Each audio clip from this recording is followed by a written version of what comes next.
आता जेवणाच्या बाबतीत म्हणाल तर आपण जेवणच्या 4 थाळी डेव्हलप केलेत.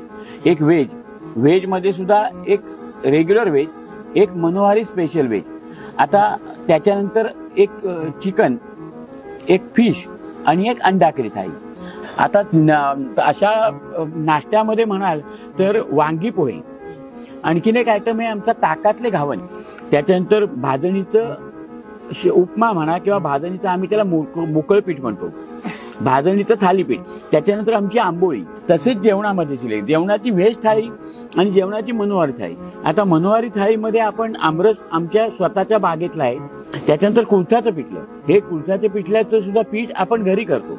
सोलकडीचा आगळ आपलं स्वतःच आहे.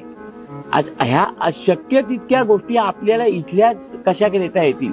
म्हणजे थोडक्यात जर म्हणायचं झालं तर आम्ही जेवण जे तुम्हाला देणार, सर्व करणार, हे जेवण हे पूर्णपणे घरगुती पद्धतीने बनवलेलं, घरच्या मसाल्यांनी बनवलेलं आणि त्याच्या चवीवर लक्ष केंद्रित करून बनवलेलं असणार आहे, जे की तुम्हाला खाल्ल्यानंतर खरोखर वाटेल की आपण काहीतरी वेगळं खाल्लं. त्यासाठी आमचं टार्गेट तेच आहे असं म्हणायला हरकत नाही.